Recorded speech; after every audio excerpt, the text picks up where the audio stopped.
প্রতিযোগিতামূলক পরীক্ষায় উত্তীর্ণ হয়ে নিয়মিত স্কেলে নিয়োগপ্রাপ্তদের চাকুরির প্রথম দিন থেকে নিয়মিত বেতনক্রম দিবার ত্রিপুরা উচ্চ আদালতের নির্দেশ অবিলম্বে কার্যকরের দাবি জানালেন টেট শিক্ষকরা।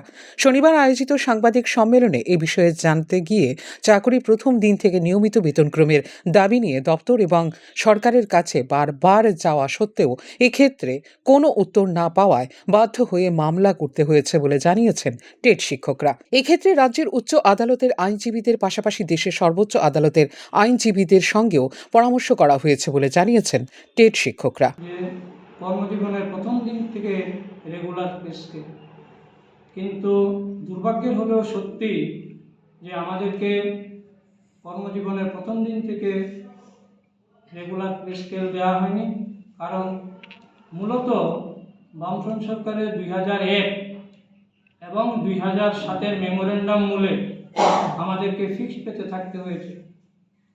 আমরা এই মামলা করার আগে দীর্ঘ আইনি পরামর্শ নিতে হয়েছে আমাদেরকে, বিশেষ করে সুপ্রিম কোর্টের লয়ারের সঙ্গে আমরা পরামর্শ করেছি এবং এই পরামর্শক্রমে তিনি আমাদের বলেছিলেন যে এই আইন, বিশেষ করে মেমোরেন্ডাম 2001 এবং 2007, সেটা সম্পূর্ণ বেআইনি, সংবিধান বিরোধী।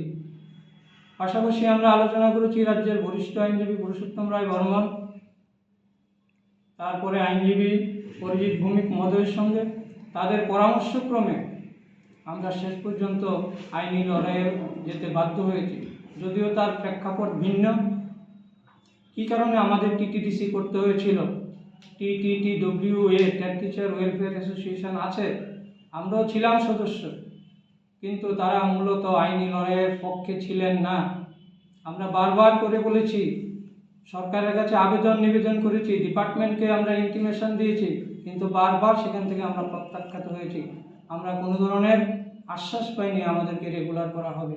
উচ্চ আদালতের রায়কে মান্যতা দিয়ে অবিলম্বে চাকুরি জীবনের শুরু থেকে টেট শিক্ষকদের নিয়মিত বেতনক্রম দেবার জন্য সরকারের উদ্দেশ্যে আবেদন রেখেছেন সংগঠনের নেতৃত্ব। বিশেষ করে রাজ্যের বিশিষ্ট মুখ্যমন্ত্রী শ্রদ্ধেয় মাননীয় মানিক সাহা মহোদয় এবং তার মন্ত্রিসভা ও রাজ্য সরকারের কাছে আমাদের বিনীত আবেদন থাকবে যে কোর্টের রায়কে মান্যতা দিয়ে টেট শিক্ষকদের সার্বিক বঞ্চনা দূর করে এই অমানবিক আইনের বিরুদ্ধে আমাদের যে লড়াই, যে জয়, নিশ্চয়ই আপনিও আমাদের সঙ্গে সমবেতী হয়ে এই রায়কে কার্যকর করবেন, এই আশাবাদ আমরা ব্যক্ত করছি। রাজ্যের মুখ্যমন্ত্রী, বিশিষ্ট ডাক্তার, এক ত্রিপুরা শ্রেষ্ঠ ত্রিপুরা গঠনে তিনি বলিষ্ঠ পদক্ষেপ নেবেন এবং রাজ্যের ইতিহাসে একটা মাইলস্টোন হয়ে থাকবেন, সেই আশাবাদ আমরা ব্যক্ত করছি। পাশাপাশি আমরা এও জানাতে চাই যে কোনো ধরনের অপপ্রচার যেন না হয়। আমরা কিন্তু কোনো অবস্থাতেই সরকারের বিরুদ্ধে নই। উল্লেখ করা যেতে পারে 2001 এবং 2007 সালে তৎকালীন বামফ্রন্ট সরকারের রেগুলার স্কেলে নিয়োগপত্র দেবার পরেও 5 বছরের স্থির বেতনের ব্যবস্থাকে অসাংবিধানিক বলে রায় দিয়েছে ত্রিপুরা উচ্চ আদালতের ডিভিশন বেঞ্চ।